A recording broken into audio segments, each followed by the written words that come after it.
మొదటి నేల త్రోవ ప్రక్క నేల గురించి మనం నేర్చుకున్నాం. రెండవ నేల రాతి నేల గురించి క్షుణ్ణంగా నేర్చుకున్నాం. మూడవ నేల ముళ్ళ పొద నేల గురించి కూడా నేర్చుకున్నాం. మంచి నేల నుండి విత్తనాలు పోలిన వారు ఎవరంటే, ఇప్పుడు రెండు విషయంలోకి ఏంటంట, యోగ్యమైన మంచి మనస్సుతో వాక్యం అవలంబించి. ఏమిటి యోగ్యత? యోగ్యమైన మంచి మనసు ఏంటి? ఒక మాట చూద్దాం మనం. 1వ తెస్సలోనిక పత్రిక 2:13 ఒకరు తీయండి. యోగ్యమైన మంచి మనస్సు అంటే దైవ సేవకుడు చెప్పాడు అని కాదు గాని, అది దేవుడి వాక్యమని నువ్వు అంగీకరించడమే యోగ్యమైన మనస్సు. హల్లెలూయా. చాలా మంది అంటారు, ఒకసారి ఇద్దరు తోడు వాళ్ళు వచ్చి చర్చిలో కూర్చున్నారంట. పాస్టర్ గారంట అనుకోకుండా ఏదో సహనం గురించో, ప్రేమ గురించో, కుటుంబాల గురించో అనుకోకుండా చెప్తున్నాడంట.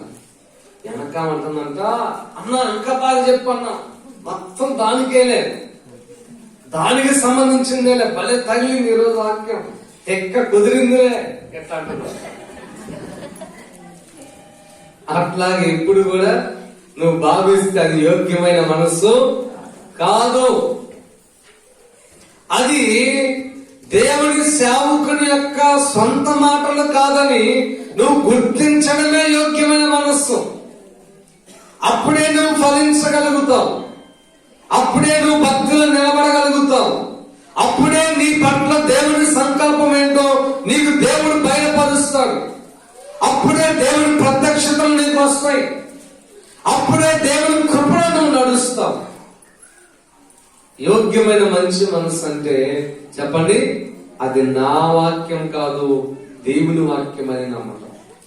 అనగా దైవ సేవకుడు సొంత మాటలు కాదు. చదవన్న మాట, మనుష్యుల వాక్యం అని ఎంచక అది నిజముగా ఉన్నట్టు దేవుని వాక్యం అని దానిని అంగీకరించుట. హల్లెలూయా. అలాగే నువ్వు అంగీకరించటమే యోగ్యమైన మంచి మనసు. కొంతమందికి ఎలాంటి పరిస్థితులు కావాలంటే, ఒకసారి మనము తిమోతి పత్రికలోకి వద్దాం. 2వ తిమోతి పత్రిక 4వ అధ్యాయము 3వ వచనం చదవండి. ఎందుకనగా జనులు హితబోధన సహింపక దురద చెవులు గలవారై తమ స్వకీయ దురాశలకు అనుకూలమైన బోధకులను తమ కొరకు పోగు చేసుకుని సత్యమునకు చెవినీయక కల్పనా కథల వైపు తిరుగు కాలము వచ్చును. చాలు. ఏంటంట, మనుషులు ఈ దినాల్లో ఎలా ఉన్నారంటే, చెప్పాలి ఎలా ఉన్నారు? స్తోత్రం చెప్పండి ఒకసారి.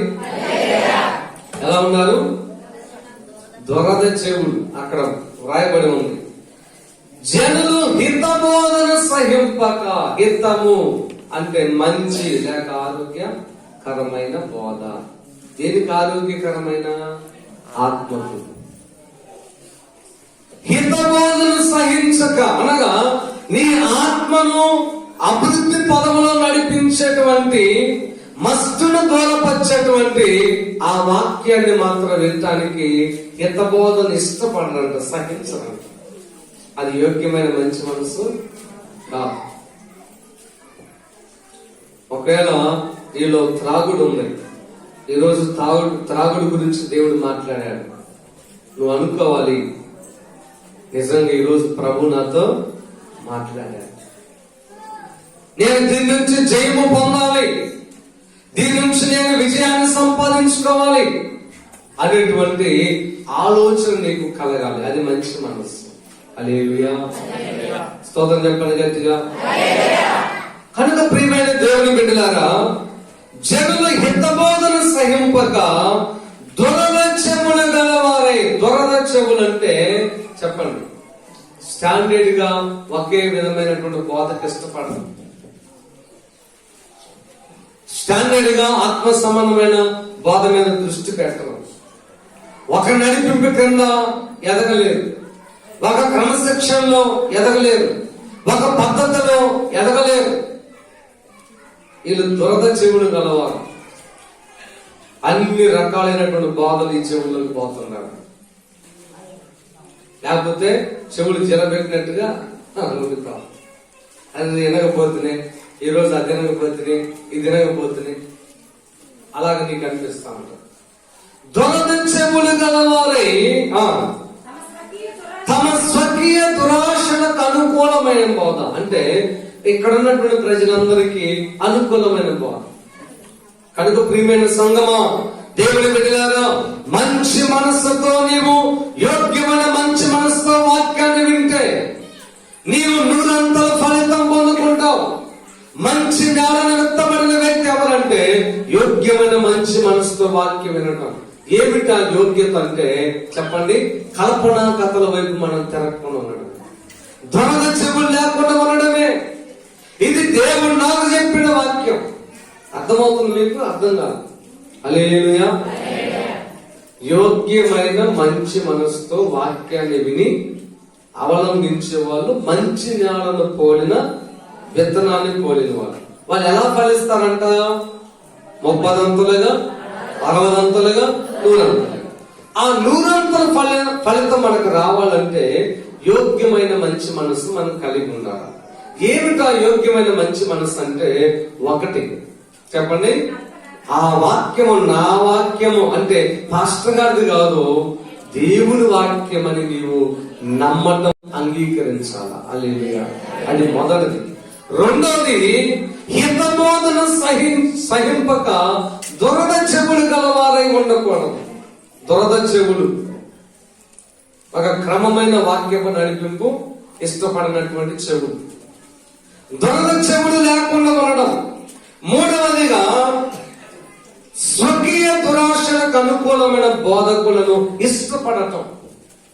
అక్కడ పోతే భలే ఉంటుంది, చాలా జోకులు వేస్తాడు, అక్కడ పోతే చాలా యాక్షన్ చేస్తాడు, అసలు అక్కడ పోతే ఏం కేకలు పెడతాడో, అక్కడ పోతే అసలు చూడండి ఎన్ని రకాల అద్భుతాలు జరుగుతాయి. ఈ స్వకీయ దురాశలకు అనుకూలమైన బోధ. ఇంకా చెప్పాలంటే యోగ్యమైన మంచి మనస్సు నీలో ఉంది అనే దానికి రుజువులు ఏంటంటే కొన్ని లక్షణాలు నీలో ఉండాలి.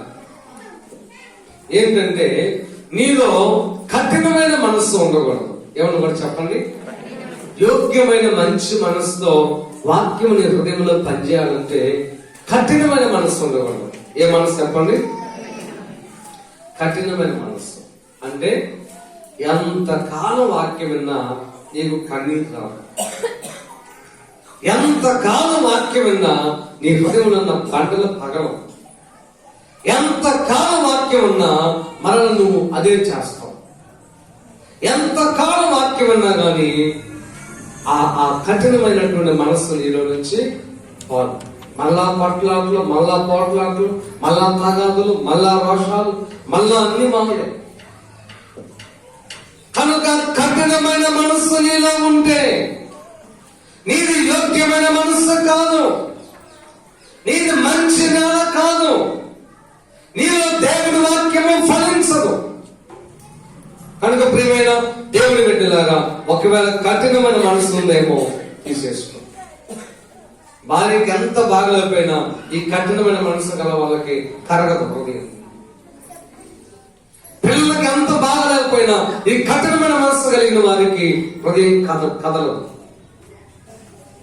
భర్త మనసులో బాధపడుతూ ఉన్నా కానీ మంచి నీళ్లు కాదు కదా, వేడి నీళ్లు ఆ బాత్రూమ్ కాళ్ళు కట్టడానికి ఈ కఠినమైన మనసు కదలదు. కాబట్టి ప్రియమైన దేవుని బిడ్డలారా, కఠినమైన మనసు నీలో ఉన్నంత కాలం యోగ్యమైన మంచి మనసు నీకు లేదంటే, యోగ్యమైన మంచి మనసు నీకు లేదంటే ఇది మంచి నేల కాదు. ఈ కఠినమైన మనస్సు, అందుకని ప్రియమైనటువంటి దేవుని బిడ్డలారా, ఒకటి కఠినమైన మనస్సు ఉంటే నీది మంచి నేల కాదు. రెండవది, చెడిపోయిన మనస్సు ఉండకూడదు. ఏ మనసు ఉండాలి? ఎప్పుడు చెడిపోయినటువంటి ఆలోచన. నీ తల్లి గురించి మంచిగా ఆలోచన చేయలేవు, నీ కూతురు గురించి మంచిగా ఆలోచన చేయలేవు, నీ వదిన గురించి మంచిగా ఆలోచన చేయలేవు, నీ మరదల గురించి మంచిగా ఆలోచన చేయలేవు, నీ బంధువుల గురించి మంచిగా ఆలోచన చేయలేవు. ఇది చెడిపోయిన మనస్సు. నీ కొడుకునైనా అలాగే భావిస్తావు, నీ మరిదినైనా అలాగే భావిస్తావు, నీ భావనైనా అలాగే భావిస్తావు, నీ తండ్రినైనా అలాగే భావిస్తావు. నీది చెడిపోయిన మనస్సు. నీది మంచి నేల కాదు. నీకు ఫలం దొరకం, నీకు భ్రమ మాత్రమే మిగిలిపోయింది. ఏమిటా భ్రమ అంటే, నేను దేవుడి పెట్టిన కాబోలు చర్చికి వస్తున్నా పోతున్నా అని అనుకుంటాం అంతే. ఆ చెడిపోయిన మనస్సు నీలో పోవాలి. బ్రహ్మణ్యేశ్వ రక్తము చేత ఆ యొక్క చెడిపోయిన మనస్సు కడగబడాలి. హల్లెలూయా. కడుక్కోవాలి. ఎప్పుడు చెడ్డకళ్ళు వస్తుంది కొంతమందికి, ఎప్పుడు పేడకళ్ళు. తెల్లారి పాటికి మొక్కం అంతా పేకపోయి ముక్కు అంతా ముందుకు వచ్చి, తర్వాత పెదాలను ఎండిపోయి మొక్కలను నోట్ల పడుతుంది. ఎందుకంటే ఆ చెడ్డ కళ్ళలో దయ్యాలు వచ్చి నీ జీవితాన్ని పాడు చేసి పోతుంది. నువ్వు దాన్ని సంతోషంగా భావించి దాన్ని ఇష్టపడ్డావంటే గనక పూర్తిగా నీ యొక్క ఆరోగ్యాన్ని పాడు చేస్తాయి. నువ్వు దేనికి పనికి రాకుండా అయిపోతావు. అందుకని కఠినమైన మనస్సు నీలో ఉండకూడదు, చెడిపోయిన మనస్సు నీలో ఉండకూడదు, అలిగే మనస్సు కూడా ఉండకూడదు. అది మంచి యొక్క నేల కాదండి. ఏ నేల చెప్పండి, చెప్పాలి గట్టిగా. అలిగే మనస్సు. కొంతమంది ఊరి మొత్తం అలుగుతుంటారు, తేడాను నీళ్ళు తీసుకుంటారు. ఇంట్లో అలుగుడు, బయట అలుగుడు, సంఘంలో అలుగుడు. ఎవరు పలకరు. ఇంటి పక్కన, ఇంటి ముందు, ఇంటి అడుగులు, చిన్నమ్మ, పెద్దమ్మ, పెదనాన్న ఎవరు పలకరు. అందరితో అలుగే. ఒక మాట అంటే అలుగుడే. అన్నం తిన్నావా అంటే తప్పే. పంది స్వభావం మీకు తెలుసా? మీరు పందులు లేరు. క్షమించండి, నేను చెప్పాలని కథ చెప్పాలని చెప్పటమే, అంతేగాని మిమ్మల్ని తక్కువగా చేసి మాట్లాడటం కదా. పందినంత ఆ మేపే వ్యక్తి రా కూర్చు బాగుంది కదా అన్నాం అనుకో, ఏంటి గుడిదా ఏంటో, అదేమంటారు చెప్పండి, గీ అంటే పో అంటే ఏమంటది? వద్దన్నా గీయే, తినమన్నా గీయే. అన్నం తింటూ నాకు తెలియదు అంటావా? ఏ టైంలో తినాలో నాకు తెలియదా అంటే, నాకు మానవత్వం లేదా, మనిషిని కాదా? తినమంటే ఇప్పుడు ఎందుకులే కొద్దిగా అంటే మేము తింటాం ఇష్టం లేదా, కొద్దిగా ఆగమన్నాడుగా, అట్లా వెళ్ళిపోతాం. కాబట్టి నీలాంటి వ్యక్తి బాగుపడటం కష్టం. నీలాంటి వ్యక్తిని దేవుడు నమ్మడం కష్టం. నీలాంటి వ్యక్తికి దేవుడు బాధ్యత ఇవ్వడం జరగదు. ఒక మాటకే అడిగే వ్యక్తిని నువ్వు. కాబట్టి నీది యోగ్యమైన మంచి మనస్సు కాదు. దేవుడు చెప్పాడు, యోగ్యమైన మంచి మనస్సు ఉంటే అక్కడ నూరంతల ఫలితం దొరికింది. లేదు, అలిగే మనస్సు పోవాలి, కఠినమైన మనస్సు పోవాలి, తర్వాత చెడిపోయిన మనసు పోవాలి, అలిగే మనసు పోవాలి, తర్వాత ఓరకనే బాధపడే మనస్తత్వం కూడా పోవాలి. ఓరకనే బాధపడుతుంది అంటున్నాను. దగ్గరగా నన్ను చూసి తగ్గింది, నేను పోతున్నాను, తగ్గాడు. ఏం చేయలేక ప్రతి ద్వారములకు ఏదైనా మూత వేసుకుని వెళ్ళిపోవాలి, తొమ్మకుండా, తగ్గకుండా, ఇంకేది చేయకుండా. నీవు కరెక్ట్ కాదు. అందుకే అందరూ కూడా అలాగే ఉంటారని నువ్వు భావిస్తున్నావు అంతే తేడా. 100 మంది నీ చుట్టూ తుమ్మినా నువ్వు సింహానివి, ఏనుగైతే నువ్వు కదలవు. హల్లెలూయా. నువ్వు దేవుడి బిడ్డవైతే కదలవు, అనుకోని అంతే. హల్లెలూయా.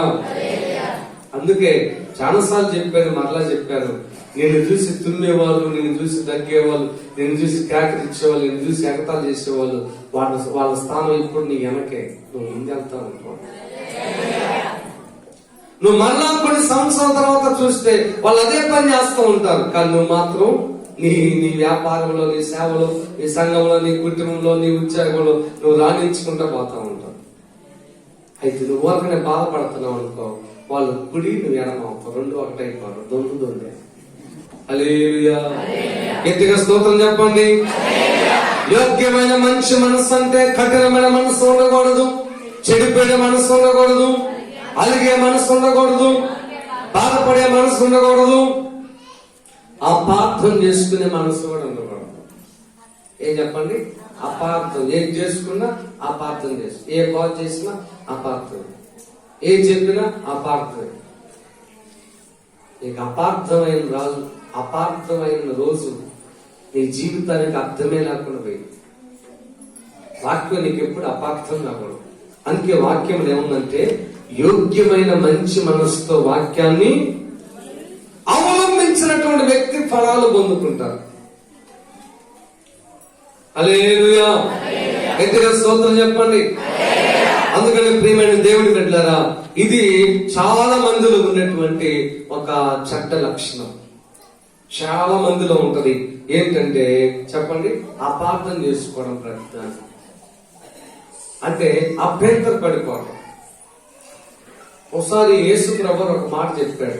ఏమనంటే, అబ్బాయి నేను రొట్టెను కాబట్టి నన్నే రొట్టెగా భావించి మీరు తినేసేయాలి నా శరీరాన్ని, నా రక్తాన్ని త్రాగాలి మీరు అన్నారు. అప్పుడు దాకా 70 మంది ఉన్నారు యేసు ప్రభువుతో.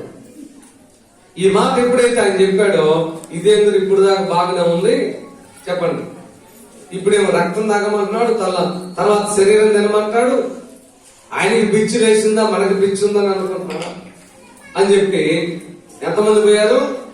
58 మంది పోయారు. 12 మంది మిగిలారు. అది యోహాను సువార్త 6వ అధ్యాయంలో ఉంటుంది. అప్పుడు ప్రభువు అంటాడు, మీరు కూడా పోవాలని అనుకుంటున్నారా అన్నాడు వాళ్ళు. అప్పుడు పేతురుడి, మేము ఎక్కడికి పోతామయ్యా, నీవే నిత్య జీవపు మాటలు కలిగిన వాడవయ్యా, మేము నిన్ను వదిలిపెట్టిపోమన్నారు. హల్లెలూయా. అలా అక్కడ రాయబడి ఉంటది, వాళ్ళు అభ్యంతర పడిరి అంటే అపార్థం చేసుకున్నారు దేవుని వాక్యం. కనుక ప్రియమైనటువంటి దేవుని బిడ్డలారా, నేను ముగింపులోకి వస్తున్నాను. ఎవరు యోగ్యమైన మంచి మనసు కలిగి ఉండటం అంటే చెప్పండి, అభ్యంతర పడకూడదు, అపార్థం చేసుకునే మనస్తత్వం ఉండకూడదు. అందుకని ఆ మాట చదవండి ఒకసారి. లోకాలు రాసినటువంటి సువార్త 8వ అధ్యాయంలోకి వస్తే,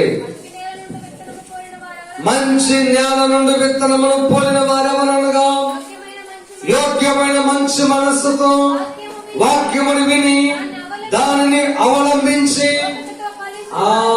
అది ఏం ఫలించాలా? మేము విస్తరణ కాకపోయాం, మీరందరూ చూసే ఉంటారు. మామిడి తోపులోకి తీసుకుపోయారు.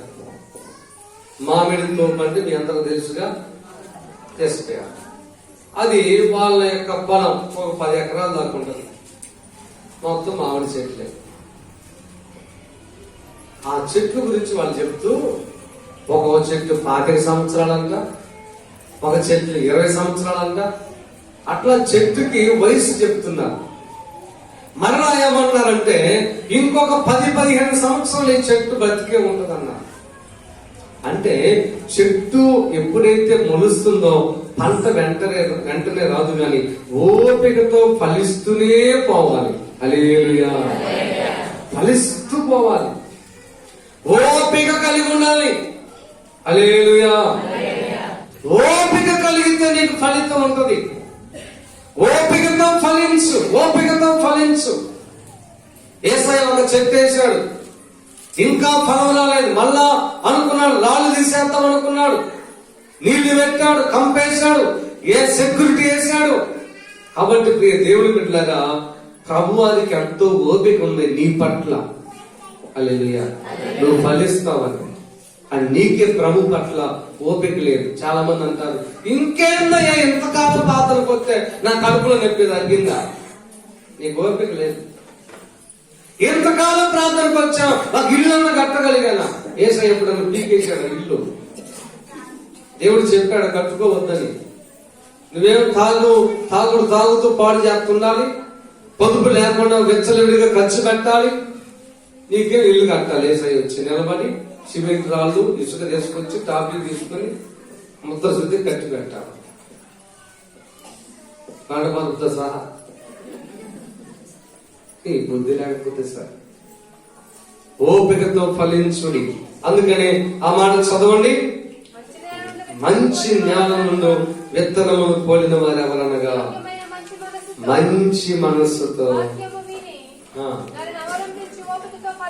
ఇప్పుడు ముగింపులోకి వస్తున్నాను. ఏమిటి అయోగ్యమైన మంచి మనసు అంటే? కఠినమైన మనసు లేకపోవడం, చెడిపోయిన మనసు లేకపోవడం, అలిగే మనసు లేకపోవడం, బాధపడే మనసు లేకపోవడం, అపార్థం చేసుకునే మనసు అంటే అభ్యంతర పడకుండా ఉండడం, తర్వాత ఓపికతో ఫలించడం, దురద చెవులు లేకపోవడం, కల్పనాకథల వైపు తిరగకపోవడం, స్వకీయ దురాశలకు అనుకూలమైన బోధకులను ఇష్టపడటం, ఇలాంటివన్నీ కూడా మీరు తీసేసుకుంటే ఇది మంచి నేలగా ఉంటారు. కళ్ళు మూసుకొని ప్రార్థన చేయని ఒక నిమిషం.